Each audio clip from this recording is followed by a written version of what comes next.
ಕೊಯ್ನಾ ಜಲಾಶಯದ ಭಾರಿ ಪ್ರಮಾಣದ ನೀರು ರಿಲೀಸ್ ಮಾಡಲಾಗಿದೆ. ಅಂದರೆ ಕೃಷ್ಣಾ ನದಿಗೆ ಕ್ಷಣ ಕ್ಷಣಕ್ಕೂ ನೀರಿನ ಮಟ್ಟ ಹೆಚ್ಚಳವಾಗ್ತಾ ಇದೆ.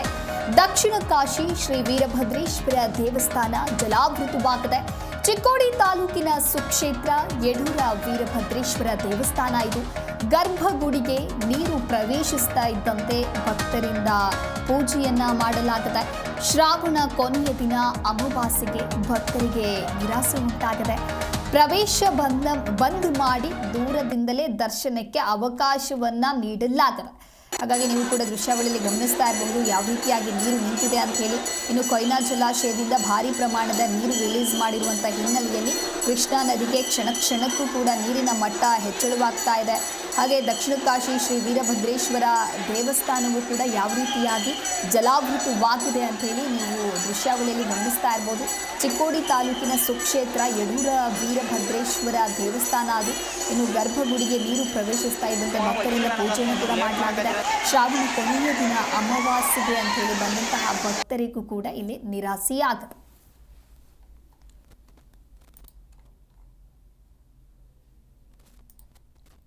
ಈ ಕುರಿತಂತೆ ಮತ್ತಷ್ಟು ಮಾಹಿತಿಯನ್ನು ನೀಡಲಿದ್ದಾರೆ ನಮ್ಮ ಪ್ರತಿನಿಧಿ ಶಹಬಾಜ್ ದೂರವಾಣಿ ಸಂಪರ್ಕದಲ್ಲಿ.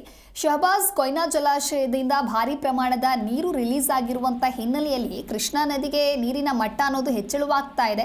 ಇದರಿಂದ ಏನೆಲ್ಲ ಸಮಸ್ಯೆ ಆಗ್ತಾ ಇದೆ ಅಂತ ಹೇಳಿ, ಜೊತೆಗೆ ವೀರಭದ್ರೇಶ್ವರ ದೇವಸ್ಥಾನವೂ ಕೂಡ ಜಲಾವೃತವಾಗಿದೆ ಅನ್ನೋದಾಗಿ ಮಾಹಿತಿ ಇದೆ.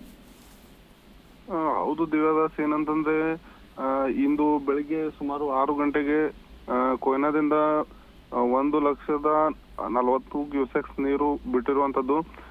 ಅದೇ ರೀತಿಯಾಗಿ ನಮ್ಮ ಚಿಕ್ಕೋಡಿ ತಾಲೂಕಿನ ಕಲ್ಲೋಳ ಗ್ರಾಮನಲ್ಲಿರುವಂತಹ ಸೇತುವೆಗೆ 2,61,000 ಕ್ಯೂಸೆಕ್ಸ್ ನೀರು ಹರಿದು ಬರ್ತಾ ಇರೋದ್ರಿಂದಾಗಿ ಏನು ಯಡೂರು ಕೃಷ್ಣಾ ನದಿಯ ದಂಡೆಯಲ್ಲಿರುವಂತಹ ಯಡೂರು ಕ್ಷೇತ್ರದಲ್ಲಿರುವಂತಹ ವೀರಭದ್ರೇಶ್ವರ ದೇವಸ್ಥಾನಕ್ಕೆ ನೀರು ಬಂದಿರುವಂತದ್ದು. ನಿನ್ನೆ ರಾತ್ರಿನೇ ಸುಮಾರು 8-8:30 ಗಂಟೆ ಕಾಲಿಗೆ ಅಲ್ಲಿ ಗರ್ಭಗುಡಿಗೆ ನೀರು ಬಂದಿರುವಂತದ್ದು. ಇವತ್ತು ಬೆಳಿಗ್ಗೆ ಅಂದ್ರೆ ಸುಮಾರು 7 ಗಂಟೆವರೆಗೂ ಕೂಡ ದೇವಸ್ಥಾನ ಅರ್ಧಕ್ಕಿಂತ ಜಾಸ್ತಿ ಮುಳುಗಡೆ ಆಗಿರುವಂತದ್ದು ದಿವ್ಯದಾಸ್. ಮತ್ತೆ ಅದೇ ರೀತಿಯಾಗಿ ಇವತ್ತು ಏನು ಶ್ರಾವಣದ ಕೊನೆಯ ಅಮಾವಾಸ್ಯೆ ಇರೋದ್ರಿಂದ ಭಕ್ತರಿಗೂ ಕೂಡ ಅಲ್ಲಿ ದೂರಿನಿಂದಾನೇ ದರ್ಶನ ಮಾಡುವಂತದ್ದು ಪರಿಸ್ಥಿತಿ ನಿರ್ಮಾಣವಾಗಿರುವಂತದ್ದು. ಅದಕ್ಕಾಗಿ ಯಡೂರಿನಲ್ಲಿ ಪೂರ್ತಿ ಬ್ಯಾರಿಕೇಡ್ ಅನ್ನು ಅಳವಡಿಸಿ ದೂರಿನಿಂದನೇ ಭಕ್ತರಿಗೆ ವ್ಯವಸ್ಥೆ ಮಾಡಿರುವಂತದ್ದು ದಿವ್ಯದಾಸ್ ಅಂತ ಹೇಳ್ಬೋದು. ಓಕೆ, ಥ್ಯಾಂಕ್ ಯು ಶಹಬಾಜ್ ನಿಮ್ಮೆಲ್ಲ ಮಾಹಿತಿಗಾಗಿ.